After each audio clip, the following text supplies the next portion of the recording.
What's up, everybody? Happy Sunday. Gate 7 International is back. We've got a lot of stuff to talk about, transfers, friendlies, you name it, and we're going to get into it. But first, I'd like to welcome my co-host, Lambro and Costa. How are you guys doing today? Fantastic.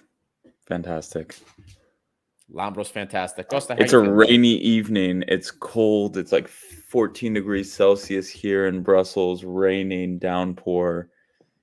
It's like the worst summer I've ever lived. It's like freezing cold and rainy. But, that's not bringing us down. We're all happy to see Olympiakos playing preseason games. Isn't that right, Costa, with a K? Well, I don't know about all that, but I gotta say, I'm first of all a big hello to everyone watching. A big hello to both of you guys. I gotta say, I'm also feeling extremely enlightened after this past week, because after the little debate we had, Adi, with the comments section about whether or not the Segunda División is more competitive than the Greek league, I just realized that Ararat from Armenia and Beitar Jerusalem from Israel would have killed it in the Segunda División. They would have gone in there, finished first by Christmas, and they would have made it to La Liga and kicked it off with the big boys from Real Madrid and Barcelona. Amazing, the hidden gems you find in Armenia and Israel. They would have gotten further, apparently, than the Thessaloniki clubs, but we're not going to go too much more into that. Do we not need to go more into that? They're so shit, man. I watched both games. I went home early. I was like, okay, I love these summer months with football on Tuesday, Wednesday, Thursday after work. It's so nice. I went home. I was like, let's go watch some football. Aris has to be one of the shittiest football clubs, like playing the worst football, worst formation, no shape. Andre Gray looks like he's ready to go clubbing in Manchester. Like, Jesus Christ, what a shit show of a club. And then Pauk comes out and tops it off and just looks like absolute shit as well. They played Brandon Thomas at striker, who weighs like 10 kilos and can't play striker whatsoever. And then they bring on Samata, the guy who played against us in Antwerp. And it's just the most mediocre of mediocre sides or players. And you're just like, wow, these two teams suck. And then you watch the Armenian team that like couldn't get past an Albanian team either. Yep. So bad. They were terrible too. Honestly, it was incredible to watch how mediocre both teams were. And I sent this in our chat. The best part is going to be seeing them complaining about referees in October, November, when they can't fucking beat teams, mid-level teams from some of the worst nations in Europe. Like, perfect when Karipidis complains about referees after bringing dog shit to Aris all summer. Like, yeah, man, maybe look in the mirror for your shit management. Anyway. And I'm going to close it by saying, obviously, nothing against Israel and Armenia. All we're saying here is that the Armenian League and the Israeli League are not superior to the Segunda División, just like the Greek League is not superior to the Segunda División in Spain. That's it. Rant over. Over to you, Ari. And guys, on that note, you're not going to get this type of bants anywhere else. This banter is only here at Gate 7 International. Lambro rants, you name it. Like and subscribe if you guys want to continue. Imagine. And this is tame. He's really mild right now. Like, no, but he is right now. Stuff. Wait until the Ramon comments come in. Oh, they were. You weren't here, but they were coming in last week like crazy. Oh my God, Ramon! I did a tweet. Bring him in, guys. Save it. We're gonna talk about friendlies, but we'll bring the comments. Bring it on the comments, guys. I'll save it for Ramon. Fuck me, what a shit player. But anyway. Don't forget, like and subscribe. You like what you see here. You love listening to Lambro complain about everything. Follow, subscribe, ring the bell every time you want to be notified. Lots of good stuff coming up. We have the scouting report for Robert Kennedy that will be dropping. Not the Senator Robert Kennedy, Brazilian Robert Kennedy that will be playing for the club. He should be signing tomorrow. He was in Athens yesterday. So we are expecting that tomorrow. When he's announced, the deep dive, the scouting report will drop, and that'll be the fourth one of the season. So we will, you'll see all of that on there. Of course, a couple messages from our sponsors. We have Piraeus International. Guys, if you're shipping in and out of Greece, check out our friends Piraeus International at www.piraeusintl.com. Give them a call, 410-675-4696. And if you are a betting guy, we have obviously qualifiers going on, Champions League, Europa League. The season is starting again. So we will be continuing our collaboration with BetUS, giving you guys whatever we can, our statistics, so that you can make the most informed bets using the promo code GATE7INTL in all caps at betus.com. They will match your deposit on account creation of 125%. It's very aggressive. They do accept credit card, and they also do, in some cases, cryptocurrency.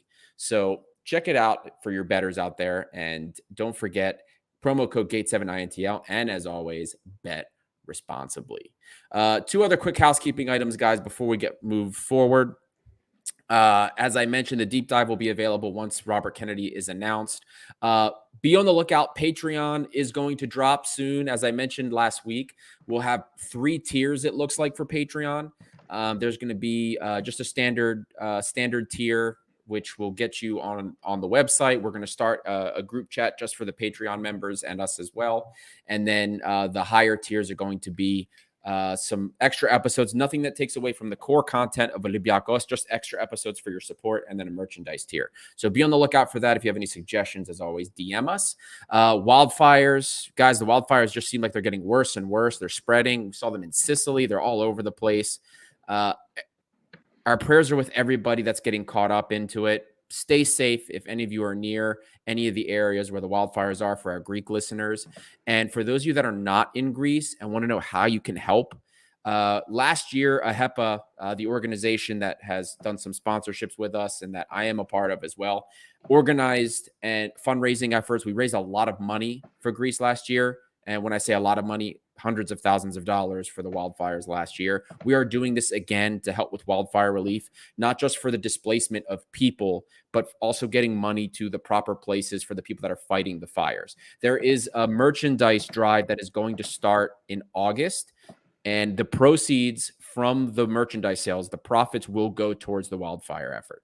That, and there's going to be multiple fundraising efforts in the United States and in Europe for the wildfire. So check that out. We will be advertising those on our socials as well, so you can see how you can help. Now, without further ado, guys, let's get talking. There's a lot of stuff to talk about. The theme of today, there's a poll up. Are we ready for the qualifiers?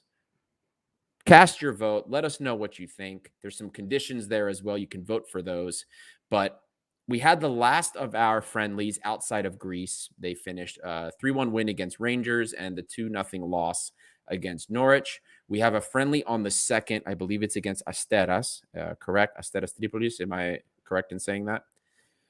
Behind the scenes, like Atleti. Yes, that's correct. So we had those friendlies, some mixed emotions about the performances in both. One looked pretty good. The other did not look so good. Quickly, guys, what I want your opinions, both of you, on what you saw in the friendlies. Anything promising, anything maybe not so good that you saw? Lambro, you get started. What did you see in the friendlies? What did you like? What did you dislike? What I liked in the first game in Scotland against Rangers, who I think are going to be very shit this year, just from watching them play. Like, I think they're not very good.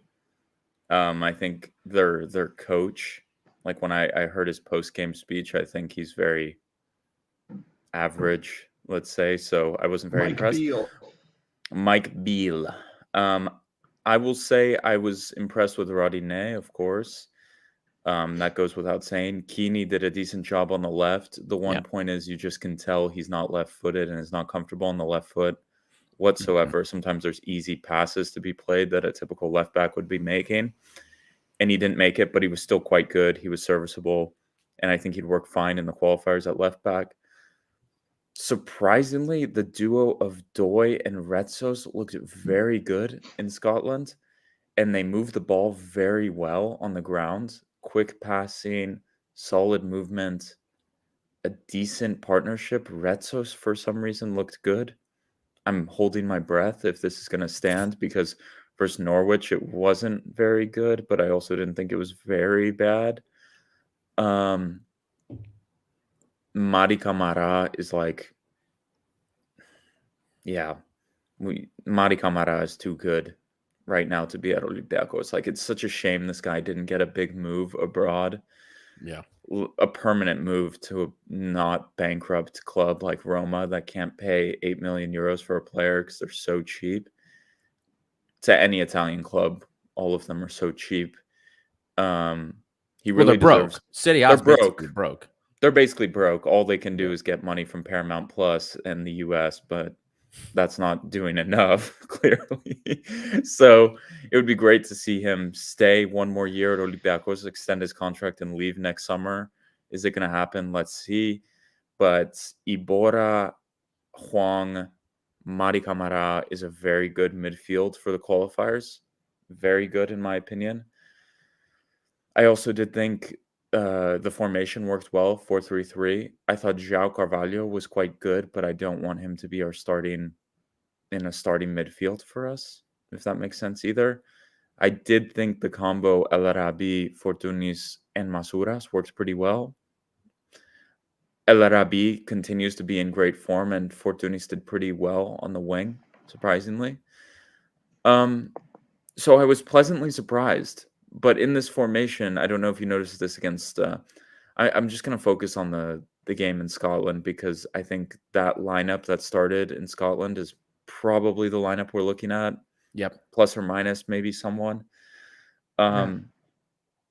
It was so right-sided dominant, like it couldn't go left, that team, in that 4-3-3.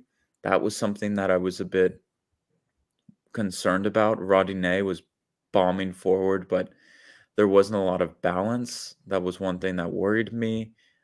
Ibora as well is a very good player. You can see he's long. He knows how to control the midfield. He's also a leader. Did you see with the dive with Cantwell, how he was going at the referee? He was organizing the players. He was putting in some hard challenges. That's not something Olympiakos has had. So all positive from that.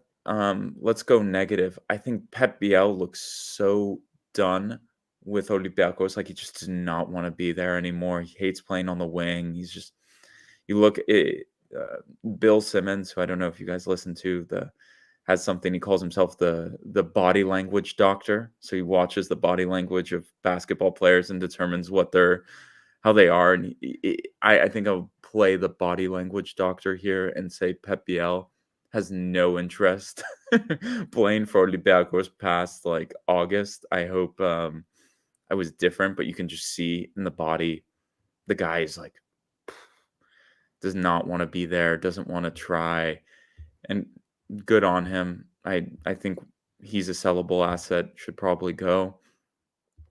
Second negative for me is if El Arabi is not on the pitch, the team is shocking, like horrible.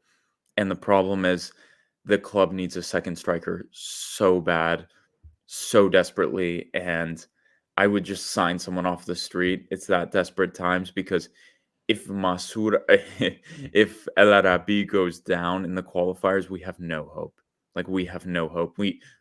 We can't play Masuras Biel combo. It was very bad. So those are my first thoughts. There's more to open up. But those are my first thoughts on these two games. The game against Norwich was really bad. It was very bad. But there were some positives there as well. And we're going to talk about that Pep Biel situation too, because Nikolakopoulos on Spore FM, there was a nice article where they were discussing some of the scenarios around Pep Biel. So we're going to talk about him a little bit later also. Costa, what were your thoughts on the friendlies, both good and bad? Well, obviously the scoreline doesn't mean anything during friendlies. You look at Arsenal destroying the MLS All-Stars, then they lose to Man United like it was nothing with all their star summer signings, and then you see Man United losing to Real Madrid. Like the scoreline doesn't mean anything, absolutely nothing. It's all about the messages you get, the lessons you learn, what works, what doesn't work, who plays well with who. Those are the kind of thing that matter. Those are the kinds of things that matter. I mean, Labro said a lot of things that I agree with. For example, Rechos and Doi, that was something I was hoping I was going to see during preseason. When I was thinking preseason, when I was thinking what we could see in the season after, I mean, the whole I don't get why Rechos is playing well. Well, that's because he's a good player. He just happened to have a lot of injuries after he left Olympiakos, and he didn't have a preseason when he returned to Olympiakos. Whereas now that he's having it with a good manager at a club that's a lot more stable, it makes sense that he has improved, and I really hope that becomes the center back pairing because Olympiacos need Greeks in this team. They need people that understand Olympiacos, their history, their culture, the fan base. We need as many as possible in the starting lineup, and I have full faith in both of them. I feel like Paschalakis might have another good season at Olympiacos, some amazing saves against Rangers, some very good, crucial saves. Still doesn't look at all like the Paschalakis from PAOK, the error-prone Paschalakis from PAOK. The midfield, as Labro said, was impeccable, absolutely great, but there were times where there was a big hole in there, and that's where Hwang In-beom was missing. So, like, you got the argument from one side that if Olympiacos don't have a striker against Servette or Genk, they're screwed. But on the other hand, if Hwang leaves, Olympiacos are going to have a big problem still. I don't see Mati Camara staying at Olympiacos because, well, I feel like he's going to be sold. Not that he's not good enough. He had a great game against Rangers, and he will be very crucial against Servette or Genk if he's around for that, which I think he will be. I've said it a zillion times in the show. Vangelis Marinakis doesn't sell his best players until there is some certainty regarding Europe. I wouldn't be surprised if he leaves after these qualifiers, provided that Olympiacos go through, but he's not leaving before those qualifiers. Yes, El Arabi has improved a lot. 3 goals in 4, if I'm not mistaken, friendlies. Regaining his old edge. Obviously, he needs to stay healthy. We don't want any awful surprises during training or that Asteras Tripolis game. Because then, Olympiacos without a striker, they're going to have a serious problem. I don't agree with Labros on being that desperate where we're going to bring someone from the streets because then Olympiacos could just use Al-Qassim Ba, who's not completely ready, and they can't have a striker ready in time for Servette or Genk. It's too early for them. Which is why Doesn't we're almost matter. definitely Need a body. You need it. Like you can't play. Masouras will never. They're not ready. They're not ready. It doesn't matter. Masouras can't play striker. Like Masouras, Biel, they can't play striker. Would you have Al-Qassim Ba if El Arabi gets No, injured? but I would find some random. So we're not that desperate. What do you mean find some random? There you go. You got a striker, Al-Qassim Ba. You don't want him. So Al-Qassim Ba is like 19 and $1.70 So we're not that desperate. He's better than a random off the streets. Masouras is bigger than Al-Qassim Ba. Al-Qassim Ba is not big enough to play striker. I thought Al-Qassim Ba was like 2021 now. Is he 20? Yeah, he's not. He's 20 years old now. I have it up here. He's not a teenager anymore. I would find some random 2-meter tall guy throwing the box. The desperate times. Costa, you follow British football. Giannis Antetokounmpo, if you're watching this, and you're free, please come on over. We need a striker. Like, is Andy Carroll available on a free? Oh my God, I forgot about that guy. Throw him out there. Like, we need a goal against Servette. Like, let's say you need a goal for Servette. I was saying, no. I was analyzing now. As I was saying now, no. Olympiacos are not that desperate to bring some rando on the streets. If you're watching this, we're good. Just stay with the Bucks. It's fine. I disagree. We'll find a striker. I know. Chat wants Ramon. Chat's saying Ramon here, guys. If I have to watch Ramon play anywhere. We have the best fans across all podcasts. We have the best fans. Regardless, yes, our Olympiacos, when it comes to the Norwich, yes, I agree with Labro there as well. See, we agree as well that it doesn't really matter because it's the Rangers lineup that's likelier for those 2 important games that are coming, whereas Norwich was rotated, it was makeshift, it was experimental. Let's see who else we could bring in through the back door, and to me, it doesn't really matter. Pep Biel, in my opinion, is not done. because Diego Martinez has told him and has shown that he has high hopes for him. But I do agree that this whole thing on the wing cannot continue any longer. Is the team ready? That's the question that everybody wants to hear. Well, it depends what we mean by ready, because we're not. The question here is not, is the team ready for the season? Of course they're not ready for the season. But are they ready for the upcoming opponent? It really depends on the opponent first, because the opponents are not 100% ready. And it depends on what kind of dangers and how difficult your upcoming opponent is. It's going to be different if it's Genk. It's going to be different if it's Servette. I haven't really watched Servette or Genk right now, but Olympiakos would have really wanted to be a lot more ready for those two matches coming forward. I'm going to say they're not ready because they don't have a striker. They don't have a winger. That makes a difference. The kind of explosive winger. Kennedy's not going to be ready for at least the first leg. No way he's going to be ready for the first leg at least. Why not? So he's got like 11 days, Costa. I don't think he's going to be match fit for this one. Plus, what is he doing all summer? Like eating pizza? What do you mean match fit? It's not just being match fit just to be thrown in. It's also understanding how your manager wants to play, understanding your teammates, understanding the formations. I don't think he's going to be ready for the first match. Freire, but he knows Martinez. He knows the system. Kennedy. Yeah, but he played for him in Granada, not at Olympiakos. It's different. It's not. I don't think he's going to be completely ready. And he hasn't, as far as we know, he hasn't officially passed the medical yet, has he? Well, which is a question. It was supposed to be today, and we haven't heard anything. Yeah, but we don't have that.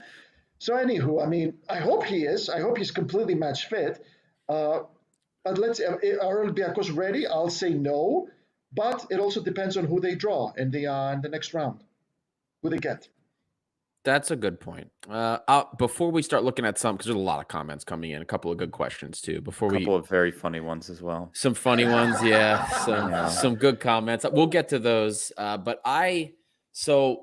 my thing about this, and I posted on socials before the match against Rangers.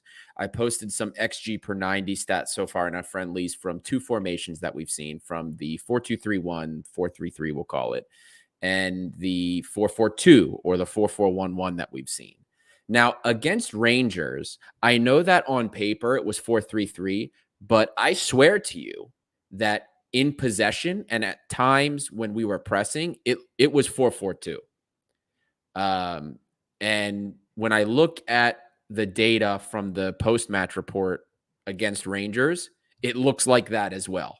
So my takeaway from these friendlies, at least the friendlies that we played so far outside of Greece, comparing the 4-4-2 to the 4-2-3-1 that we've seen, I am more comfortable, and this is the first time I've said this since we've started the show, I am kind of hoping we stick with the 4-4-2 because I think we look better when we are running in a 4-4-2 scheme under Martinez so far than in the 4-3-3. And I'm going to revert back to some data that I posted on Twitter. And the data in question is related to XG per 90. And when we look at XG per 90 for Olympiakos under Pedro Martinez, let me just pull it up here because I already lost it. Diego. Pedro, my God. I make that mistake as well. I make that mistake all the time as well. Diego, I've done it. Oh my God. Alfredo Cordon, Diego, now it's Pedro Martinez. You can't stop. But looking at our XG per 90, it's literally about 50% higher when we're doing the 4-4-2 versus the 4-2-3-1. So the average, did I pull it up by average? Yeah. So in the 4-4-2, we're almost XG is almost 2 per 90. It's 1.75. And in the 4-2-3-1, it's just over 1.18. Who was up front with El Arabi in the 4-4-2? Was it Masuras or Carvalho? Carvalho, yeah. And here's the thing is, and now we have to remember something. So just because we see 4-4-2 in that shape occurring, Diego Martinez and is similar to like Corberan, where the shapes are changing. It's very fluid. the shapes in offense are going to change from the shapes in defense. So you might see 4-4-2 defensively in that setup, but offensively it could change depending on the ball. And that with Diego Martinez, it's going to change also based on who we play against. We might not see 4-4-2 all the time. We might not see 4-2-3-1 all the time. It's going to change. But for me, the wide set wings with Carvalho floating around or somebody floating around behind El Arabi, that is when we've looked the best. Deeper lying, a guy like Madi, who's looked quite good in the friendlies, and Ibora, that is the setup that to me has looked the best in the friendlies so far, and I hope we stick with it. I'm curious to see how things work out with Costa moving forward, Fortuny that is, but we'll see. The thing for me is Carvalho has continued to impress me in the preseason. I was not expecting that. Not at all. Costa brought up some other things. Guinea, I think, silenced some early haters pretty quickly. So did Ibora, which was nice to see. Some of the negatives, I'm going to say Pep Biel also. He hasn't looked amazing in friendlies. We're going to talk about him later. If Martinez can't figure out what to do with him, you know what I mean? I'm curious to see what happens, considering how much faith he's placed in him. But my takeaway from the friendlies is we have seen pretty quickly since Martinez has come in here, the philosophy of the players on the field is completely different.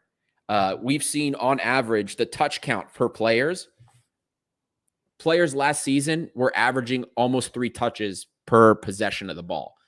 Under Diego Martinez so far in the preseason, it's actually around 2, just under 2. And you can see that. They get the ball, they play it. They get the ball, a touch or 2, play it. And that is the interesting part about this. And that's the good thing for me. We're not holding the ball as long. I think the pass and move is a little bit better too in that respect. So I'm happy with that because the pass and move last season was garbage. A lot of people standing, not moving around or doing anything. And I will say also, I'm quite satisfied in the friendlies with the defense as well. Against the Rangers, if you don't count the penalty, their XG was around 0.6. They did not have really good opportunities, a lot of really good opportunities, we can say, in open play. In fact, they didn't have a single big scoring chance in open play. Even against Norwich, they didn't have that many fantastic opportunities either, or what were considered clear-cut opportunities. And I don't think we looked great in Norwich, but I think we pressed okay as a team. I think the defensive setup is a little bit better. But for the friendlies, those were my takeaways from it. And I do agree with some of your sentiments, Costa. Oh, Jesus, the Ramon stuff is going on here. We'll touch on a couple of quick comments. First, we got a quick comment here from TF91. TF91, buddy, thank you so much for the donation. Hi, guys. Thank you for your videos. Best channel by far for Olympiakos fans all over the world. Keep up the good work. Thank you so much, my friend. Thanks, man. Everything that you guys do, all the donations that come in, guys, these are going towards things to make the show bigger and better. Patreon, as we've talked about before, we never would consider doing that unless there weren't things we needed to do. The software we pay for, all of this covers that stuff now. And we're also trying to get better equipment, things that can help us do game day when we're in the stadium. We're trying to do more of those this season. So all of this is going towards making the show better. We get nothing out of this. We love the club. We love doing it. That's why we're here. So thank you guys every time you make a donation for us. Now, there was another comment here. Spiro 7, 4-4-2 with Fortunis behind El Arabi.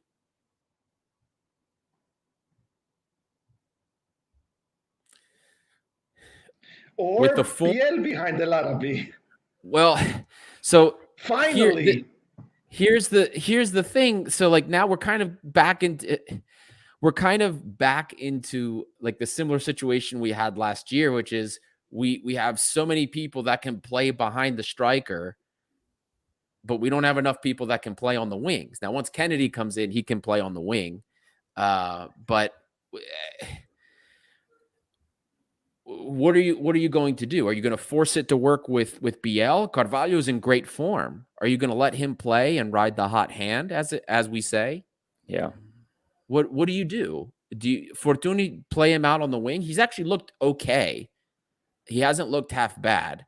And you know, maybe you don't get 100% out of him on the wing, but his 70% will say is better than the 20% you get from Biel. But then Carvalho can't play on the wing. He looks okay deep, though, but you already have the guys you know you're going to be starting. So it's a very, I don't know. I don't know. I don't know how. I'm not quite sure what can be done to get the best out of everybody and keep Biel if he's going to continue to play like this. He's got to show something incredible behind the striker right now, because otherwise I'm going with the guys that are in form.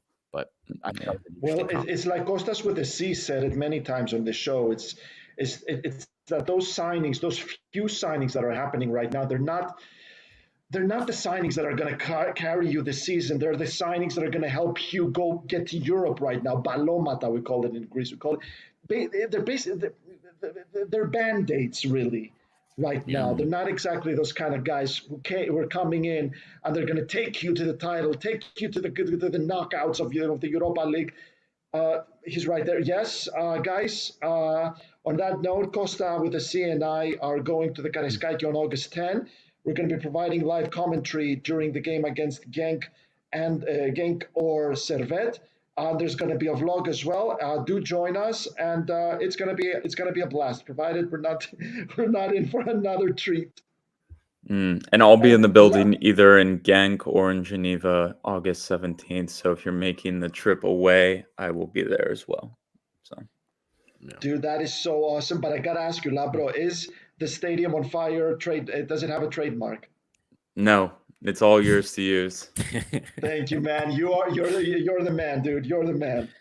I keep forgetting to get Stel to send me the music clip he made, the remix of it. God, I need to have that for the show. Also, Adi, I want to break some news, but I see this comment coming quite a bit about Zinkernagel. So I think, can safely report to you all that Philipp Zinkernagel, after Austria asked the club for requested a transfer, I believe. And so he was cut. He wasn't cut. I think he basically told them he's done.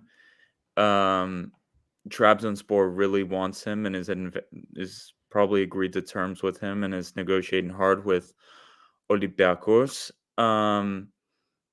The Bruges is also in the mix, from what I understand, but Trabzonspor is the most advanced from what we understand, and I wouldn't be surprised if Philip has agreed with them as well. So the talk about Philip being cut is kind of bullshit. He told the club he doesn't want to stay, and they transfer listed him. I think the same thing happened with Bitiki, but not as confirmed as, let's say, with Philip. So yeah, that's that. But that's Siopi's line. I'm not too sure about that Siopi's line. Well, we do one of these per episode. Who wants to do the one this time? Well, actually, Iron Man 1789 answered, so there's the answer. Oh, there's the answer. There you go. Yeah, there's the answer. There's the answer. Thanks, Iron Man. Yeah, thank you, Iron Man. Stamati. Milano Ελληνικά, buddy. We do this in English, but θα σε απαντήσουμε στα ελληνικά if you want. So talk in Greek. We'll respond to you in Greek. There's no problem. Anyway, moving on. Ρώτα στα ελληνικά, Σταμάτη, θα σου απαντήσουμε. Lambro, you already covered the Zinkernagel issue, so we'll move on from that. But there's another issue that, now that we're kind of talking about individual players, potential departures, this Oleg situation, we have to talk about this. This for me is so as you guys know, the media reported, Todeka Kotsis reported a disciplinary issue which caused Oleg to get sent back from the UK preseason tour early, and that's Alkini starting at the left back against Rangers. Now, there's been a couple of stories kind of going along with Oleg and Spartak. So there was first the story that there was an offer made that was close to the asking range of what Olympiakos wanted, but then Oleg didn't want to go because of his roots. They're like his roots, I think Moldovan plus his Moldovan, I guess. But there was something about Ukraine also. Like maybe there was like I don't know. Anyway, he didn't want to go in Russia for that reason because it was related. I did talk to Oleg Reabchuk after that friendly with Shakhtar Donetsk at Karaiskaki almost 2 years, a year ago, actually. What am I saying? And he was quite he was worried about the future because Moldova are so close to the ongoing war, and he was concerned about it. Yeah. And so that you had that part of it. Then was the newer information that came out, right? That it was not so much about the offer. There was discussions happening between the player and the club that I guess were not sanctioned or authorized by the club. If I'm misquoting that, please correct me. Because I caught up on that very late. What they said was that the way Greek media say it, Oleg Reabchuk spoke with Spartak Moscow and reached the deal behind the club's back. Behind the club's back, right? Yeah. Which is, and this is what's weird about it, right? Because these are two different stories. If first the story is he doesn't want to play there because he has issues with Russia and what's going on, but then on the other hand, it's he made a deal behind their back. It's really weird. But then we're hearing that Oleg's not counted on by Martinez, so he's definitely out the door. It looks like one way or another. How much money we get for him is a different story. Where he plays is, it's another thing. And the whole thing, money now. That's the stupidity of this is kicking the player out of the team. Other teams will see that, so they'll not bid as much, which is frustrating. But it's just funny coming from a club that asks players to bring offers and agree with clubs when they're sidelined, can confirm that happens. So Olympiakos says to Koundé, go bring us an offer, agree with a club. So if you're transfer listed and just like, fuck off, you can speak to any club in the world. But, if you're Oleg, and you agree with Spartak Moscow, it's like you've committed the ultimate sin, but the club literally asks players to negotiate deals. Sometimes, like Fadiga is probably bringing deals from France through his agent to Olympiakos. So it's just a bit hypocritical, but okay. Yeah. And then there's a comment here quoting Nikolakopoulos about the money issue. The issue isn't with money, it's with a lot of money. But we'll see. We'll see what ends up happening. 5.5 million euros, and Olympiakos turned it down because their ego was hit. Then they're the biggest idiots ever. But hopefully, there's more to the story than this. Like, exactly, if it's true, we said no to 5.5 million. Oh my God, that it would be one of the worst mistakes. Like ultimate shooting in the foot. But I really think that's just bullshit. So honestly, dude, look, the way I look at it. If anybody was giving you 4.5 for Oleg, just take the money. That to me is no brainer money for Oleg. You got what you got from him. You paid $2 million. You make a pretty good profit that we need right now, by the way, because Nikolakopoulos also wrote when we were discussing briefly about Biel, which we'll get into shortly. The reason we haven't made a big move, especially for striker, we haven't made the sales yet. Admitted by the insider. Which to me is finally an admission that, hey, guys, we have to make money. I've told you guys this for months now, by the way. I've been telling you for a very long time that the FFP rules and now the squad cap ratio that we have is affecting our policy. And now it's right in front of you. So the sales have to be made. What we get for Oleg is we'll see what happens, but we need that money. We definitely need that money. To make things happen going forward. Platon Papas is a stupid way. Just a question, Platon. Sorry, Go ahead. A quick question. Because in those Nikolakopoulos articles I've read, it also says that Olympiakos are allegedly so pissed off with Spartak Moscow that they're refusing to talk to them, even though they're offering 5 million euros, which is what Olympiakos have asked for Reabchuk. I mean, that stinks as well. You're so angry with them. You're so angry you're not talking to them. What is it? Is this a love tiff? Yeah. I don't know. It's weird. The comment from Platon Papas, it's a stupid way from the club, from Martinez, I don't know, to send a message to other players on the team. Of course, it's hypocritical. We've seen how things work in other cases. Yeah, look, Achilles Beos here. They want 8 million for Madi, but turned down 6 for Oleg. Something fishy. Look, we're not there in the contract room making the deals. We don't know what's going on, but we can only hope that the deals will come, the sales will be made. But for sure, don't expect any sales to come or any deals to be made, purchases, I should say, until we make some sales. Efthimios Dimos, IKE has such a strong team. I can't see how we can be in that level the way we are building our team. Look, man, the project is being built. Look, we do see some improvements. We haven't seen the big signings, like the real players that need to come in. We've seen a lot of stop gaps or quick fixes, aka the first 3 players we brought in. These guys are not day in, day out. These guys aren't people that are, I think, in the end are going to be the most important to the club. These were things that are quick fixes that we need to get through qualifiers. The real deals are going to happen in August. Lambro, Costa, if you guys disagree. Why are Ike a better team? Why are Ike such a super team? I think he's talking about their friendly form. Yeah, but like I said, the whole thing about friendlies is that it's not a reflection of the season that's coming. Friendlies are a much more complicated matter. It's all about what works. It's all about experimenting. It's all about mixing things. It's all about rotating. Right. I'm sick and tired of bringing this up. Back in 2006, Olympiakos destroyed Werder Bremen, Blackburn Rovers, and Real Sociedad 4-0, 5-0 during preseason friendlies, and everybody was thinking, my God, this team is going to kill it this season. Rod Solid has created such a machine.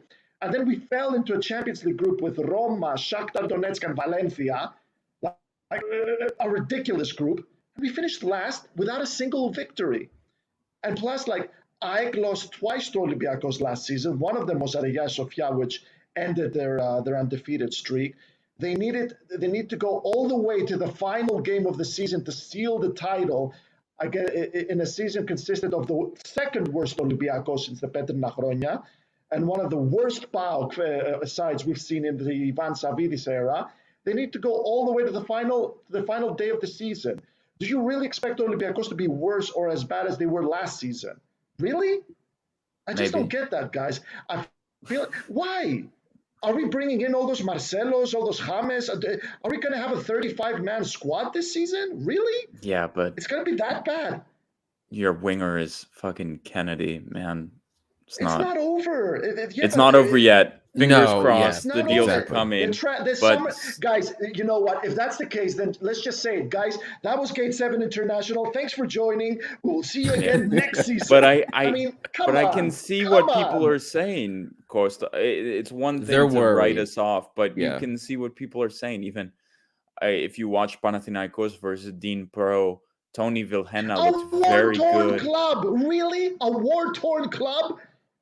But I'm talking about. I'm not talking about the result, but I'm talking about the football. When you watched Tony Vilhena play, when you watch some of the signings of Panathinaikos play, you see decent football. Like it's not rocket science, and you see that they're inserting a few players in to improve what they had. You see Jedvaj, who played pretty well, etc., etc. So, Lambro, they're coming. They're coming here, buddy. I'm so done with fucking Ramon. What the Ramon comments. No, but Lambro, I agree. I do agree with you because I brought up in the last show. I've watched a couple of Ike's friendlies now, and they present better at least than we do now, but that doesn't surprise me. They had to be ready earlier for their qualifications. They had more of a team. I mean, that they're building from last season versus we're kind of blowing things up from last season. Yeah. So, but it is, I understand the anxiety because people, I think, based on how things have happened in the past, have an expectation that, the big signings have to come. We're going to write this right away. No one expected that, oh my God, we're in August. We still haven't made big signings because we can't. we have financial restrictions. We have to make sales first before we can bring the signings in. And that's not something everyone's used to. So it's a little bit of a, I don't want to say reality check. Maybe it is a reality check in a way, but this is how it is. And there is anxiety because of what's been happening, the gradual decline over a couple of years. And I understand the anxiety there. At the same time, I see what Costa's saying too. It's so clear too, because I think you just look at some of the players in and around. Like, yes, that lineup versus Rangers was quite good. It would presented a nice performance, but then you look at some of the players who played in the second leg who were in this 20-man squad, and they're just nowhere near good enough. Like, we can go through the list, and I don't want to start with him, but Androutsos, Bouchalakis, Ramon, Vrusai. I know some of these are Greek players, so they're needed for the list, but very poor, right? Very fucking poor. So I see people can be frustrated because that's already 5-6 players in your 22-man squad, and it's tough. So I understand the frustration as well. Versus when you watch, personally, when I watch Panathinaikos and I watch AEK play football, you can see a strategy. You can see some very quality players. Does that mean they're winning the league? Does that mean Olympiakos is finished? Not at all, but it makes sense. Like when you just throw on the TV and watch some football and you see some disconcerting things, and it'll take time. Like, I want to say this about Kennedy. Like, have you guys all seen the head tattoo? Personally, I don't trust anyone with a head tattoo. If someone was like, God. If anyone came up to me and was like, I hope you're not watching Mike Tyson. Like, no, not even a face tattoo. Maybe a face tattoo. I'd be like, okay, it's a bit fucking. Maybe it wasn't the best idea. Please but don't if come you to have the Karaiskaki, Mr. Tyson. Please don't come But if your looking for whole me. head, like this part of your head, sorry, audio listeners, the top sides of your head is tattooed, I will question your judgments. Very much so. What about the angel wings, Lambro? The angel wings on the neck. The angel wings are not as bad as the head tattoo. Personally, Ari, are we getting canceled by a bunch of angry dudes with a head tattoo tonight? I hope. Cancel K7 International. Fuck me, I didn't think about it. If any of our, and I'm so offended. If any of our listeners, no, God, I'm not getting any head tattoo. But just I don't know if I'm the only person. Everyone's like, Kennedy came from Chelsea, looks great.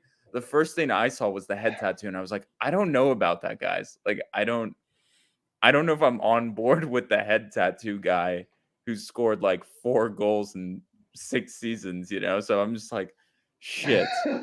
Hey, Hussein makes a good point here. Green hair, is green hair better than the head tattoo? It's one of those things, tattoo. like green head tattoo. Signing for Olympiakos and then going for the guy with the head tattoo. I swear to God, it's just like, I have nothing against tattoos, everyone. Like, but it's like the Jesus tattooing Jesus Christ on your head. Oh my God, we're getting I'm canceled sorry. by head tattoo guys and evangelists. I am so sorry, head tattoo guys, and especially head tattoo guys who have Jesus Christ on their head. Like, my God, we're getting trumped tonight. Yeah, so please, to any of the listeners, if you have a head tattoo, I'm so sorry.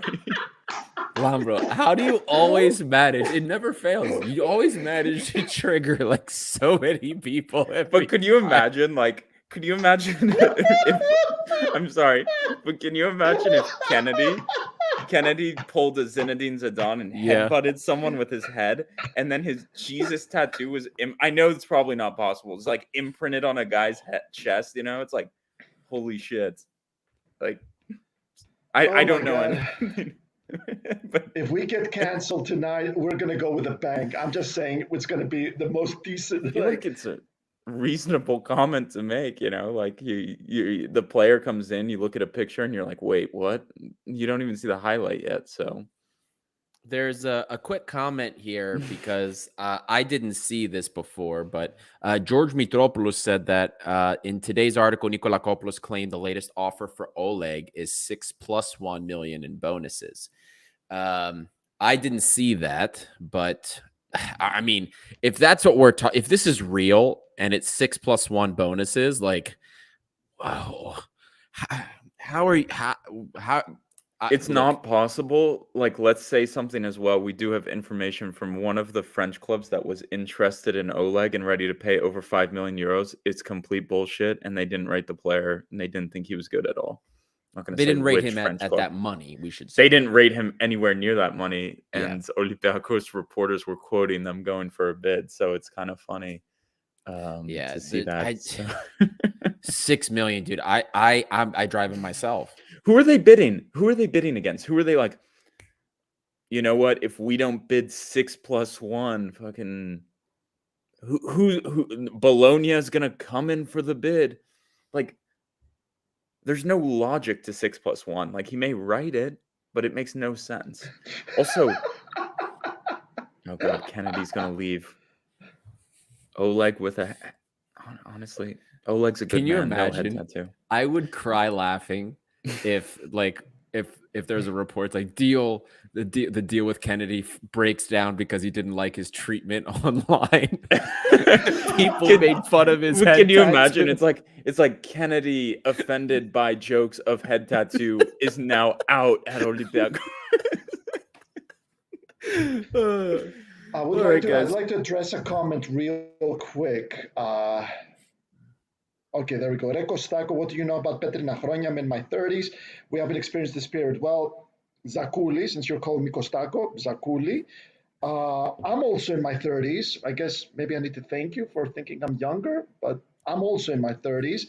I never said we've experienced this period. All I said was that last season's Olympiakos, in my book, was the second worst team since the Petrina Chronia.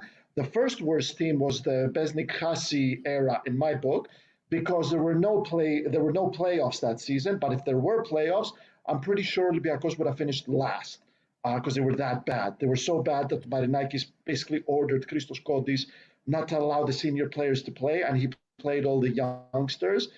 Whereas last season, Olympiakos actually turned it around towards the end of the season. They beat PAOK twice across both legs in the playoffs. They finally beat Panathinaikos and ended their title bid officially. They beat AEK twice, and they lost to AEK at the Karaiskaki with the help of the referees. So actually, Olympiakos turned it around, which is an extra argument for my previous points, saying that, don't write Olympiakos off, because they actually did show their turning. They did show that all those players they brought in, they finally started to gel. End of rant. Sorry, can I stop the rant? I just thought of something. Kennedy scores the game-winning goal versus Genker Servette, and he runs to the away fans, me included, and he celebrates by not knee sliding. He puts his head down like this and starts pointing at his head tattoo. I can just see it now, he's like pointing at his head, he's like, yes, I do have a head tattoo. Anyways. And also, someone also said, I think it was, where was this comment? It was something about Ramon. Oh, God. Stop. For the listeners, Iron Man says Ramon has a poster of Oleg in his room, and it shows on the pitch. Oh my goodness! All right. Moving on to the next thing. We've been on this head tattoo way too long. Yes. I told you we were going to talk about BL, or spend some time talking about BL. And the major question, because we discussed it briefly, that no one has really liked how he's looked in the friendlies. There was the Sport FM article about him. Oh my God, Hussein, I love you, man. You bring it to yourself. Labro. You bring it to yourself. Kennedy will have Lambro's name on his shirt. I feel like it's maybe I'm weird, but like it's very normal. Be like, oh, Kennedy, Robert Kennedy, and not the senator is signing for Olympiakos. Like, let me Google him. No, Bobby Kennedy. not Robert. And I and the head tattoo comes up because it's like it was in your newspaper too, Cost. I was in the Sun. It was like in all the newspapers, and I was like, oh my god. So Pele has a Ramon poster in his room. Had. Oh god. Lambro, you just bring it out of people, man. I don't know what people it just is. want a place to have fun. He And said, bring that, he you know. said Marcelo. This is amazing. This Ramon, is amazing. Olympiakos Brazil, left back legend like too good. Anyway, back to the BL question. Poor Costa is like dying over I here. gotta mute him. Back to the question at hand. Going back to BL, getting back to our normal train of thought. Oh, Lambro will have Kennedy's autograph tattooed on his head. Jesus, Lambro, you bring it out of everybody. Does Diego Martinez have time to sort out the BL situation? We know that he already said that BL is going to be important to him. He's going to have an important role with the club, with the team, but he hasn't looked good. We saw the article from Sport FM about the options when it comes to BL. If he doesn't work out, we have to sell him. What do we do? What do we do, Lambro? As Gosta continues to laugh and enjoy himself with all of these Ramon comments. What do we do with BL? Do we have time? Do we have time for him to figure this out, or is it better to cut losses and sell? I want to say something real quick because there was a comment earlier and someone reminded me. They asked how to get tickets to a game with Amka. Just put 0 zeros, as many zeros as it takes, and then your birthday. That's what they will tell you at the ticket office, and that's what I'm telling you as well. So regarding BL, personally, I think he's finished at the club. I think mentally he's gone. I do rate the player when he's on and when he actually seems to care, but it seems like mentally he's switched off. So not gonna laugh at the Ramon jokes. I'm not gonna laugh. I'm gonna be strong. I'm not gonna laugh. Oh, go on. Guys, no Ramon jokes. God, I can't even do I'm trying to be serious here, give analysis for you all. Vasily, Ramon should start working at McDonald's. I think his work would at least be appreciated there. Oh, But the bad thing is there's people, because he has tattoos in Brazilian, are like, Ramon is that man. Like, Ramon is so bad. Ramon was like a charity buy from Olympiakos to get Readiness, and some people are like, no, we found a prospect in Brazil. Incredible. BL, back on track. BL. Back on track. Tell me about BL, boys. Gosta, BL. Does Martinez have time to make him work, or is it better to sell him? Yes, my turn. Yeah, he does have time, but I honestly think this whole wing situation needs to end. It's not even funny anymore. It's a real shame because you only heard it at Gate 7 International, boys and girls watching this. From the moment he arrived last summer, Pep Biel's best numbers at Copenhagen occurred when he was either a number 10 or a false 9.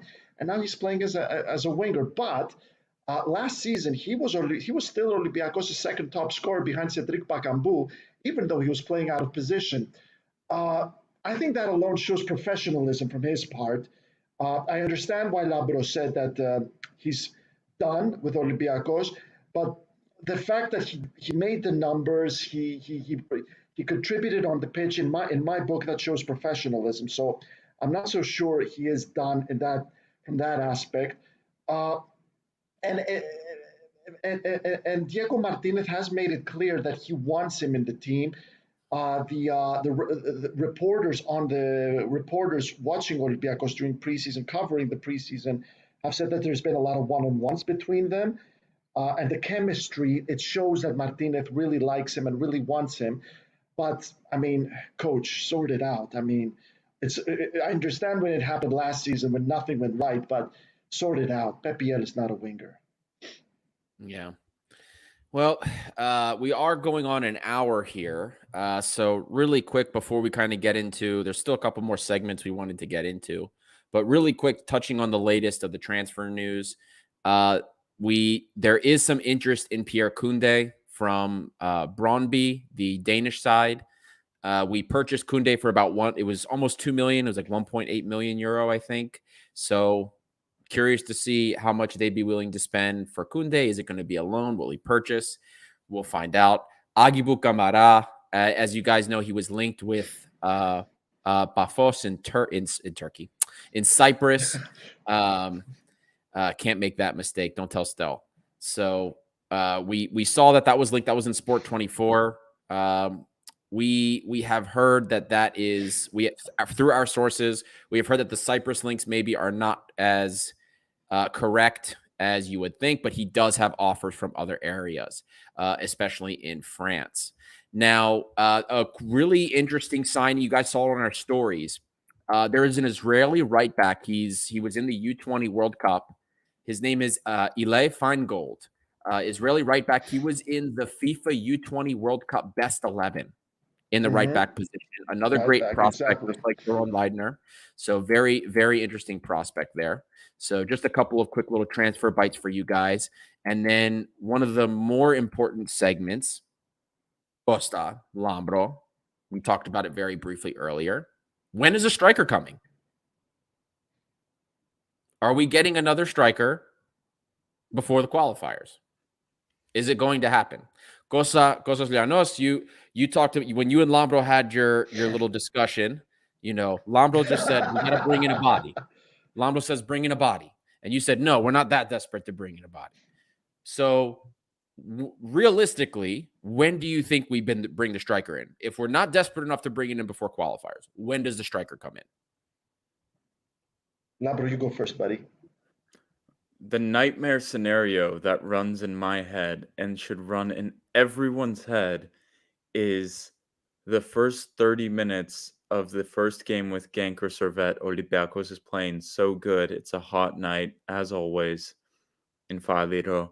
And you see El Arabi chase a ball, and he goes down, and this signal goes up by the trainers, and El Arabi has done his hamstring. Like, this is the nightmare. And Olympiacos does not have a backup striker. So Diego Martinez moves Masuras to striker and brings on someone else, let's say, I don't know, Vrusai. And Olympiacos rolls out with Masuras at striker and Vrusai on the wing. That is the nightmare. Like, because if Olympiacos, if El Arabi goes down and Olympiacos does not have a second striker, for me, the qualifiers are finished. Like, there's no hope. There's no hope of going through against either Servette or Genk if El Arabi goes down. So, and another factor, simple as Olympiacos is down a goal in the second leg. El Arabi has played 85 minutes. He's dead tired. He can't move. There's no one else to come on and get a goal. It is a disaster. It's almost criminal. I don't want to go that far, but it is criminal to go into your most important European games so far, very early, with a 37-year-old striker and no one is backup and no one who can play striker. Like, it is actually criminal management, and my biggest criticism of Cordon and Martinez. They somehow believe that Masuras is capable of playing second striker, and it's just not going to work. So I pray that they get someone in. Like, the person does not have to be amazing. They don't have to be amazing. But you just need someone, if you're chasing a goal, to bring on. If El Arabi, knock on wood, all of you, goes down, we have someone else who plays fucking striker. Because if that happens, I'm telling you, if we go into Genk or Servette with El Arabi as our only striker and he gets injured, that's it. Like, it's over. Like, we might not even make Europe. Like, I'm not even joking with that, because you're fucked. You're fucked beyond belief. So for me, Olympiacos needs to sign a striker, and he doesn't have to be amazing, but he has to be a striker. So that's it. Use a youth academy player. Maybe Olympiakos has never played youth academy players, and they're going to trust a youth academy player now. It doesn't seem likely to me. So only in the biggest matches of the season. So the Lambro, I will say, like, it's a disaster. It's almost a disaster, guys. Like yes. like it's code red, and no one is talking about it. Like, if we don't sign another striker, disaster could hit so hard. No one is ready for it, and you're relying on a 37-year-old. Like, it's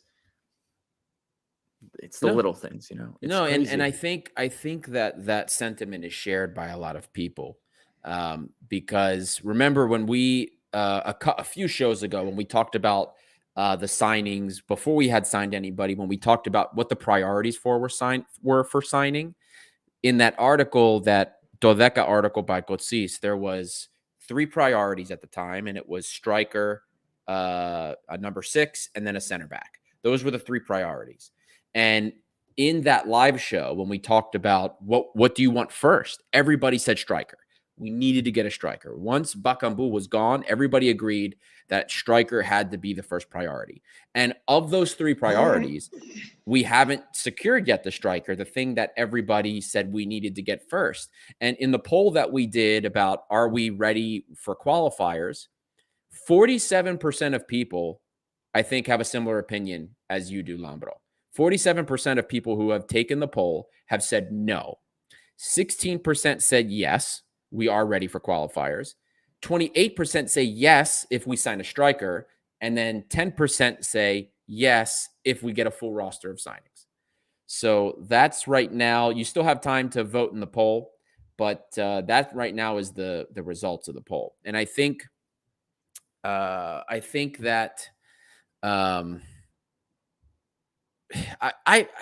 know it's never going to happen. I really want to see like a kid like Gustulas really succeed. I really want to see Alga Simba succeed.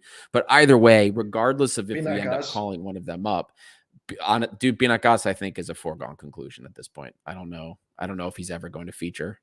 But I'm not going to go into wasted Greek talents, like going to Nalu every fucking night, man. Come on. Like, why are they all the same? They're all the same. They're just like every single one. They wash it. They completely screw it. Anyway. Yeah, it's one of those things. But before, really quickly, because I'm about to sign off here, guys, a lot of you have come in and out of the show. And there's only, I see 45 likes so far, but it looks like about 300 of you have already come and gone. Hit that like button. It costs you nothing. It's really quick, and the engagement continues to help us find more red and white fans. So you have a few seconds, quickly hit that button and come right back. I really hope that we get, even if we're only, 11, 12 days from the first qualifier, I hope we bring somebody in. I hope we can make some kind of deal. I hope we can sell Oleg or somebody quickly to get money to make the deal, because we need one way or another. And kind of like Costa said before, I'd prefer to get somebody that we also can make use of. I'd rather not just have a body. That's me personally. I saw people commenting about Hassan. Guys, he had a ligament injury. He's not coming back for a while. So don't expect that he's coming back anytime soon. We don't have money to make a huge expenditure until we make sales. That's just the reality. So we'll hope for the best. We'll see what happens. And then, of course, before the match, we'll have another show next week. But I leave you guys in the capable hands of Lambro and Costas Llanos. And Costa with the C will be coming as well to close us up as well soon to give his opinion. But seriously, nice. Costa with a K. I would like, but just go ahead. You tell me about the striker, because personally, I think it's needed so bad, and you seem a bit more calm. So I want to hear your perspective. Maybe it's shared by the fans. It's not about being calm. I mean, I completely agree with you. Bjelica gets injured. It's it's highly likely it's game over right there. Will Olympiakos get a striker in the summer transfer window? Absolutely. Will they get a striker in time for the qualifiers? Highly unlikely, because even if they do get someone, what are the chances of them being ready for those qualifiers? And when I mean ready to go, ready to contribute, not just being on the pitch and running around and getting a couple of touches. I saw the name of Ross Stewart floating in the comments section. Well, guys, here's a championship player playing for Sunderland who has scored 40 goals in 80 appearances across all competitions for the Black Cats. Would he be keen to come to Olympiakos when, with those kind of numbers, he could easily get a move to the Premier League or even get Sunderland to the Premier League this coming season? Yeah, I wouldn't sleep on it. I also saw the name of Boré and Rafa Mir. We've said it before in the show, Labros, that Antonio Cordon's method is being adhered to. And what is one of the main principles of Antonio Cordon? Keep stum about transfers. And we saw Ibora, Kini, Freire, and Kennedy arriving, and we heard about them coming to Olympiacos just around the time when the deal was sealed. We never heard Olympiacos are speaking to Ibora's agent. This guy's flying to Spain to speak to Kini. Olympiacos are targeting Kennedy. So, guys, I wouldn't read too much into Ibora, into Boré, into Rafa Mir, into Stewart, because quite simply, like, there are not a lot of leaks. And we saw it with this other guy, Marcos Andre. Like, I doubt those guys are coming. I mean, and I doubt we're going to be hearing about targets way before we're supposed to sign them. It's all happening backstage. It's all happening behind the scenes. Talking about a striker from Sunderland, I don't know if you watched the Sunderland Till I Die series, but striker who did very well there, Josh Maja, is a free agent Yes. from Bordeaux. I don't know, like he seems like a 24-year-old with an interesting profile. I have no idea what his salary demands are, or what his situation is, but there's a few free agents available at striker. I really think you need one. I know one thing we haven't really talked about is Servette and Genk are already playing league games. Servette has already paid 1 Europa League game and 2 league games. So by the time they play Olympiakos, they'll have played 5 or 6 real games. Like, these aren't friendlies. The atmosphere, the fitness needed for those games, like, you can't make 20 subs. So they're going to be fit. They're going to be in better form than Olympiakos, and we're going to be. We're also at a disadvantage there. It was the same thing with the Israeli sides as well, because I think they played the Super Cup, Maccabi Haifa, before we played them. So They did. we're really at a difficult spot here because we're going to have no league games, nothing but a friendly coming up with Asteras, I think we said. So Yes, behind closed doors. I so understand that it's behind closed doors. seriously, guys, like, I really think we need a striker. We need help in that position. Maybe we can pull a free agent. Maybe we can get a loan, but it's not looking good. So I don't know. I don't know what to say. We lost you there, buddy. You lost me? Uh, Okay. I know at some point, yeah, we lost you. No, but you, no, it's. I came I back. heard you, pal. In regards to Kennedy, I would like to say this because I saw him quite a lot in the Premier League when he played for. Well, he was one of those many members of Chelsea's famous loan army. He didn't set the world alight at Newcastle. He went to Watford only to come back to Chelsea. In the Premier League, he was between average and above average at times. He had 2 loan stints at Newcastle because his first one was good. That was before Newcastle were bought by Saudi Arabia, though, mind you. But he had his best season at Granada. I spoke to Panos Kostopoulos, Greek journalist covering La Liga for Marca, and he told me that yes, he did have his best season at Granada, which is why Diego Martinez is bringing him. Which again, like, guys, I mean, Antonio Cordon and Diego Martinez are only bringing players that they know. They're not just playing games with agents like the previous technical directors did. And he said hopefully he's not seen as a first choice. Hopefully, he's a second choice kind of thing. But as we said, like it's Baloma, guys. Like the club seems to be putting band-aids everywhere.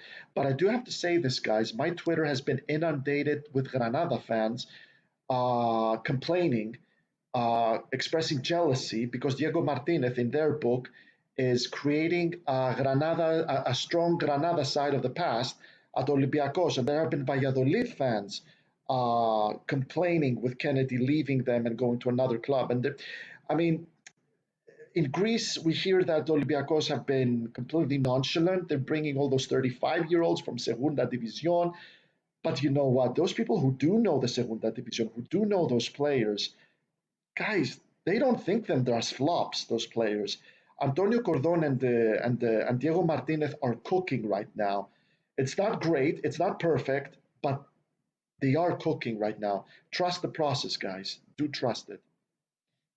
Yeah, and there's 4 to 5 transfers left to be made, I would say. There's you would What say do 2 strikers. Yeah, what do you Killian think on about this loan. one? Honestly, guys, do I dare say I would take Wee Joe back for a qualifier? No, I'm joking. That's too far. It's too far. I would take Andy Carroll. Like, does Andy Carroll still play football, Costa? Do you I know? think he does. I don't think he has officially Okay. retired. He was at Reading, right? I have no idea. Honestly, He's because we're still at playing. Reading. There we go. We're playing if we play Servette, we're gonna play a striker named Crivelli. If you guys remember him against Başakşehir. He's really average, very poor, but runs is physical, just annoying nuisance. Like that's kind of what we need right now. Our version of that. Like so. A front three of Conrad, Vijo, and Kennedy will murder Servette. Also, I'm debating wrapping up, guys, and going to bed. But Me too. Is Costas coming? Costa with a C tells me in 5 minutes he'll be here. He's putting the kids to bed. Do we extend 5 more minutes for him? Do we do I it? can stay, man. I can stay. If you want, I can stay. Let me take a water because I'm laughing too hard. But honestly, it's a player like this on a 10-day contract, NBA style, where you're just like, screw it, Klaus, come in 10 days. You got it in your legs. Like, Well, yeah, that is an issue, but I do wonder. or does like, Forrest have a I'll be- striker other than Wee Joe? Like, do they have they do. anyone? They do have a few, but the thing is that I really struggle to believe Olympiacos can bring a striker. Let's say tomorrow morning, Olympiacos fans wake up. Hey, this ex-striker has joined. Will they be ready for the first leg? But ready to go, like ready to to feature. Hello? I have no idea. Can you Yeah, I can you don't hear think me? that'd be. No, yeah, I can hear you. No, you were just thinking. Yeah. Klaus, I think he hasn't officially retired, but he's a free agent. I think Klaus is. There's talk of I Nelson haven't Oliveira. thought. That's I the haven't heard first I hear anything. that. Was he the one who went? He was Ike, or he was in PAOK and then Pauk? he went to Ike, No, or was Ike it the other way Pauk. around? Or he went Ike Ike Pauk, PAOK, yeah. Ike Mhm. PAOK. Chris Wood would be great for Olympiacos right now. Chris Wood. Yeah, there you go. That's a name. Emmanuel Dennis. I do think next week we'll sign a striker. Fingers crossed. But Like they can't go into the they saw it these 2 games. They need another striker. Surely they thought to themselves like, screw it, maybe we can get through with Masuras as the backup striker.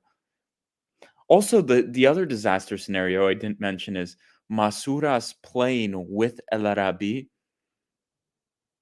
El Arabi what up goes front? down.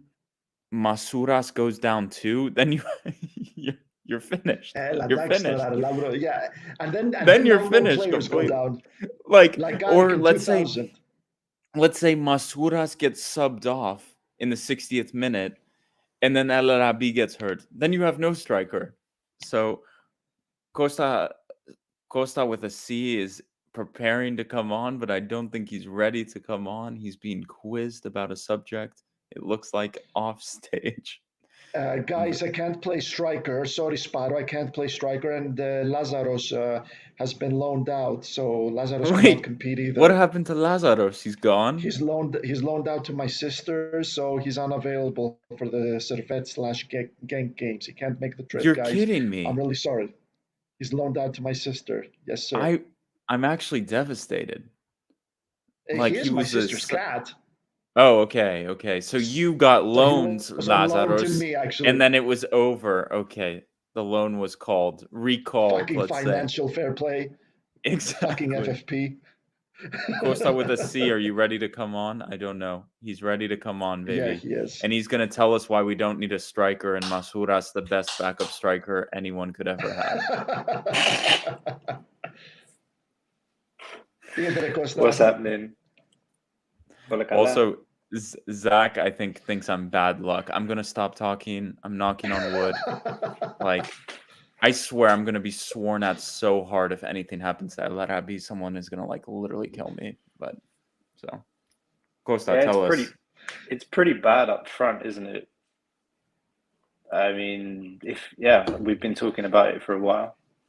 If El Arabi's not fit, but I don't know who's. I mean, we're getting goals from midfield during the friendlies. I mean, the last against Rangers, that is. But I mean, if there's one thing I'm surprised about from the friendlies is that BL didn't get more time as a false nine, right, to play up front. I think the Masuras experiment was just. He's not a striker, man. He's good at running in on the far post, getting those like one-touch finishes. It's just not like it's not boding well for us if El Arabi gets hurt. Of course, I hope he doesn't. But even he's 37. Like, can he play 90 minutes? Like, not even, like, let's say, and the other side is, let's say you're in the second leg and you need another goal and you want to throw on another striker. You don't have another striker. It's just, it seems criminal from football logic. Like, it's the one mistake that I've seen that I'm just like, this is going to kill them if they don't get a striker in. It's like, who are you going to get goals from otherwise? I mean, exactly. So we've seen during the friendlies that he got the goals in the first 2 games. Was it Slovakia and Nordsjælland? And then the third one, I can't remember. But was it Carvalho got goals against Rangers? It was Fortunis. 2 from Carvalho, Fortunis, and the other one was Masuras. Was it Masuras in the third game? I don't think it was Masuras. It wasn't Masuras. I thought it was 3-1. Wasn't the game 3-1? Or was it 4-1? Yes. 2 from Carvalho and 1 from Fortunis. Yes. 3-1. Yeah. No, I'm talking about the other games though. So the first 2 friendlies, El Arabi scored. El Arabi scored. Slovakia and Nordsjælland. Pepiel scored a goal as well. Okay, that's blanked from my mind now. But you think I think you mentioned it. I think you mentioned it, Labrador, during the show. I was listening on and off. Like, you look at the options coming off the bench, and if you think he takes the Rangers team as his starting lineup, then all right, who can you bring on to kind of try and change the game if it's not going well? And you think maybe Bjel, but he hasn't really shown that for me in the friendlies. He's always played wide out on the right. And I've said this before in the show, when it's against a team that's below us, then it can work. Kennedy, can Kennedy be a game changer? There are less than 2 weeks until the first game. Can he really bed in and integrate so quickly? I don't know if you guys mentioned this, but besides obviously having played for Martinez at Granada, he's played with Rodinei at Flamengo. So they've played together on the right wing. That could be a go-to option for the manager. That's the only thing I can really think of. Who else do you bring on? Okay, you got Madi and Huang. I'm not so sure that we'll start those two in midfield. I think Carvalho's earned the spot for the first game. As much as I would love to see a Juan Madi Iborra midfield, I think that's really strong. I don't see that happening, and I see maybe Juan coming off the bench. And again, like I'm on holiday, so I didn't get to watch the second half yesterday. I was at a wedding. I didn't get to watch the second half yesterday, so I don't know how Juan looked. He didn't play. Did he play? He came on. Yeah. He came on, but really, I completely missed that. I watched the game. I think he played 25 minutes. Okay, I turned it off maybe in the second half because my eyes were starting to close. It's not that we. Like, I watched the first half, and look, for the team that he put out, you saw some of the same things that we've seen in the previous games. Like the intent to press high up the field and try and force errors, and then like smack them on the counter as quick as we can. And I think more in the second half, some highlights that I saw, that there was a few occasions that there was a Masura shot, Vrusai shot, assisted from Fortunis, where Vrusai was in the box and he didn't even hit the target. And then Masouras was outside the box, and he, tried a slalom and a shot from outside the box instead of passing it. And it's always those kinds of things that frustrates you with, like Vrusai in particular, man. Like Vrusai, that chance, man. I don't know if you saw it, was so bad, bad. Yeah, it's like at least hit the target. At least hit the target, mate. That was bad. Nothing. Yeah. And again, I think you mentioned it, and loads of people have been tweeting out about it. So it's 2023, and we still have Androutos, Vrusai, Bouchalakis. Like, no disrespect meant, but like Bouchalakis playing for a Spanish coach that emphasizes like so much, or puts a lot of emphasis on passing accuracy and maintaining possession.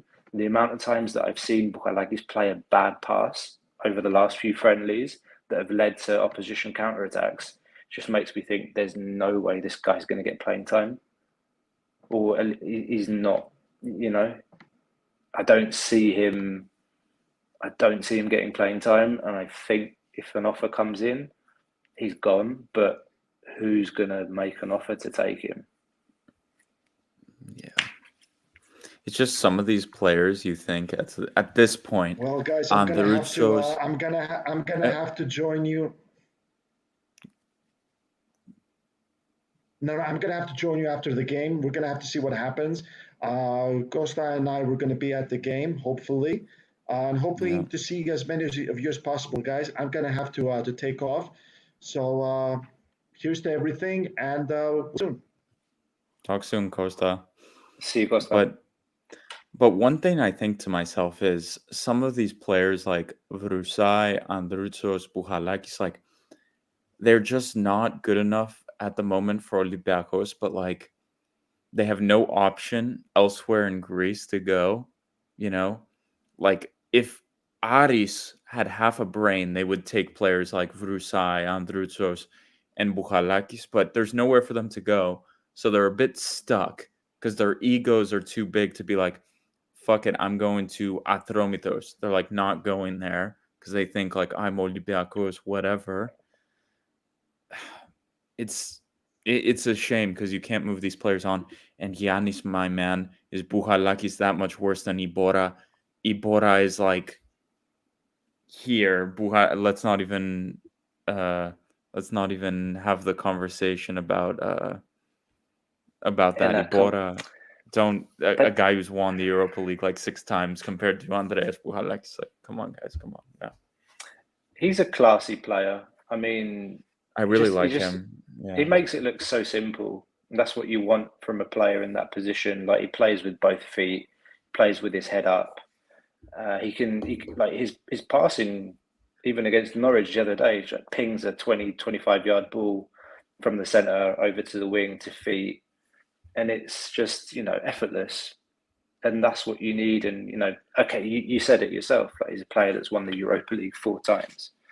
So yeah, the answer to that question is yeah, he's that much better than Bouchalakis. I just saw that our good friend Gus Drax will be in Athens on the 10th of August. Gus, if you're still online, would love to see you, my man, on the 10th of August for sure. So let's talk about that offline. What else have we got? I saw that you guys had some good jokes about Ramon, and yes, Ramon. Someone's asking me, am I in Chios to marry Ramon? Like, come on. Jesus Christ. You missed I don't know if you were here for the Kennedy head tattoo moments. You may need to rewatch that. I saw that too, and I was saying, maybe Kennedy gets a tattoo of Oleg on his head.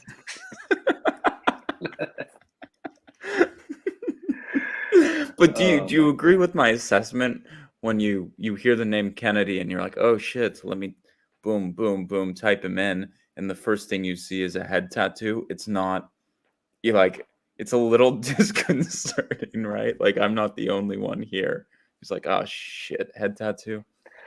I don't know, man. Like these guys that come out of Brazil, like from out of the favelas and stuff, like they've got tats everywhere. Like I don't really think it means so much, but like you know that these like all of these guys, they're like from super like poor neighborhoods and poor families and like raised in the streets and god awful conditions. Like it's life and death every day, and then football brings them out.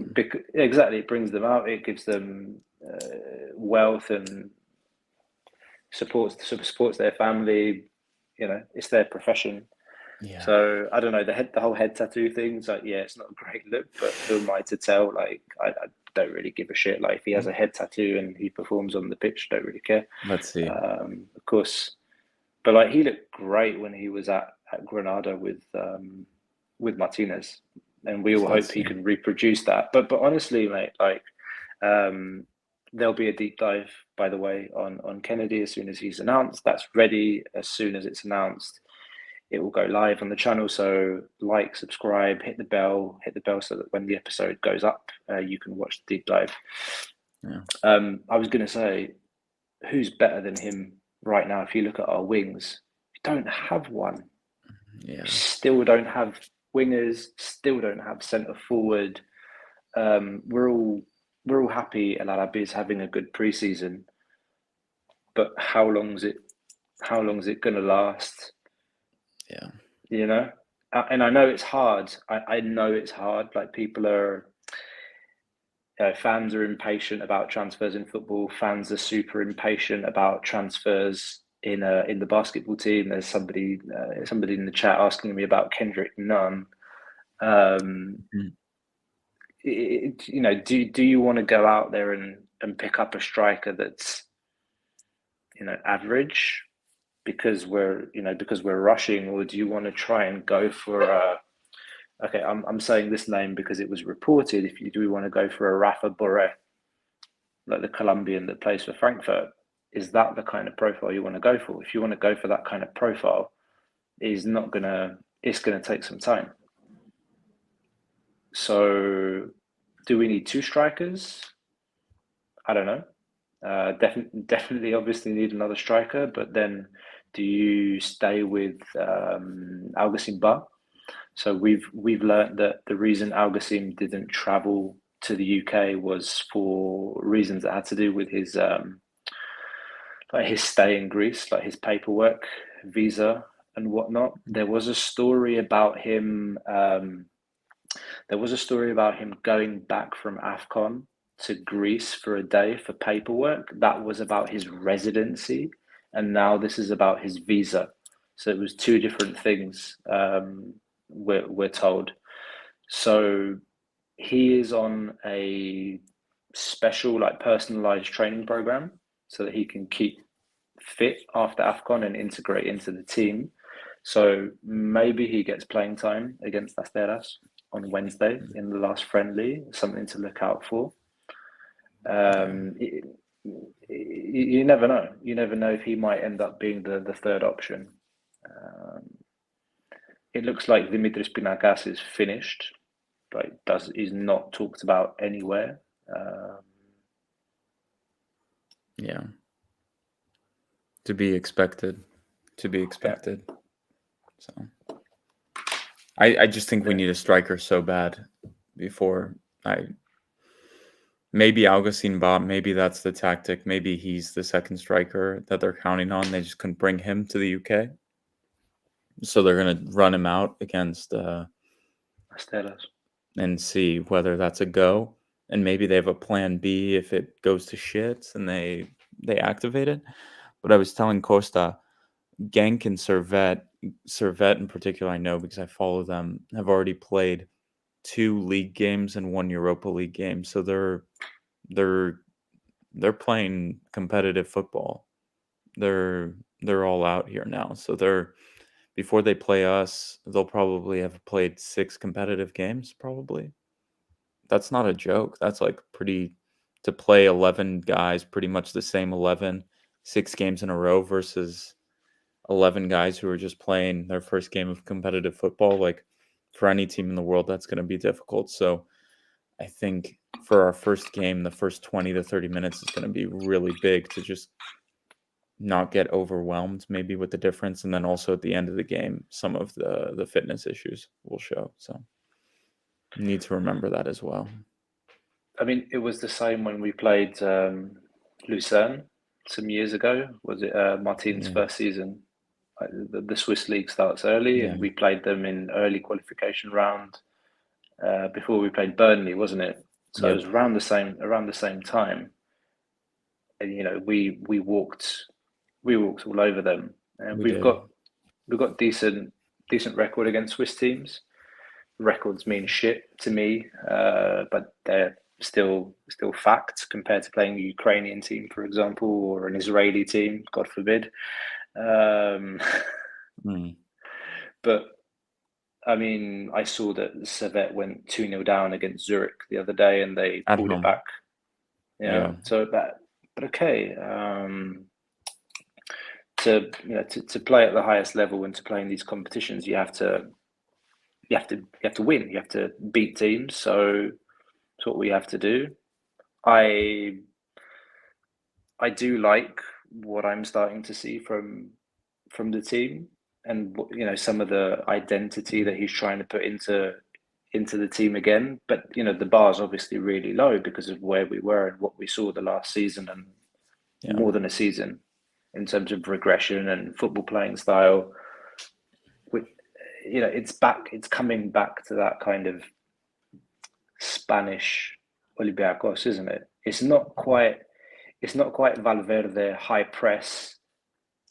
There is a press. There is a press. The goalkeeper of Norwich made a few mistakes. Same with the Rangers keeper a few times. But the Valverde press was really like you strangle the opponent. It's like it's relentless. It was relentless pressing, and this is more kind of controlled, calculated. There's like controlled press in certain areas and certain moments when they smell that a mistake can happen. They make the press into the corners, and you've seen that in every single game. But not only because you remember like Martin's preseason last season, the only way we could create anything was from press. But now there's like possession's much better. Like we move the ball around. But we saw against Norwich, we couldn't move the ball past the halfway line. It was just like pass from centre back down to the wing back to the centre back to the keeper, to the wing back, to the defensive midfielder, back to the wing back. It's like it couldn't get the ball forward, pass the ball to Biel in the wing, dispossessed, start again. Like that midfield was so bad though in that first half. Bjelica, Sibora, Agibu. No. That's like a terrible. We're not gonna see that again. But that was really bad. Yeah. So. I don't think we'll ever see that double pivot again. We may never see Bjelica and Agibu again. That's a stretch, but let alone playing together with Ibora. So So let's see. Did you talk about Kamara? Yeah. A bit. Yeah. What's going to happen? Is he going to extend for one more year and we try to sell him next summer, or we try to get through the qualifiers and then we sell him? That's the question, I think. I think the strategy is to use him. I think there must have been some kind of conversation where they've said, "Look," and an agreement with him as well. Yeah, it's like he has 1 year contract left, right? So he can negotiate with anyone freely as of January, and so I think the conversation that's been had or that needs to be had is that, listen, you love the club. Madi acknowledges that Olympiakos raised his level. He's playing League 2 football, came to Olympiakos. His market value is like around 8 to 10 million. Played for Roma, etc. So, okay, you want to get your transfer, then help us qualify. And then, he will probably have hopefully played a key role in helping us get to qualifiers. And then, bids will come in on the back of hopefully good performances of his, and maybe that's the deal. Maybe that's the deal, or maybe even better version would be to say, listen, sign a 1 year extension, stay with us for 1 year, help us build a new project, and then we talk again next summer. Yeah. If he loves the club that much. Yeah. I think minimum he's here with us until the end of the summer. Yeah. I think that's right. And on that note, I think we're going to wrap up because we're an hour and 40 minutes plus now. So on that note, everyone, thank you so much if you made it this far. And remember, so many of you are here. If you could hit a like, subscribe, hit the bell as well. That would be fantastic. Supports us, supports the channel, and helps grow the community. So we will be back next week to preview the match. Essentially, we're a week away before a week away, I guess you could say. So, guys, thank you so much for following, having some banter, having some jokes. Until next time, we'll speak soon. Have a good evening. Have a good morning to those of you listening on a Monday morning, and have a great week. Bye-bye. Bye.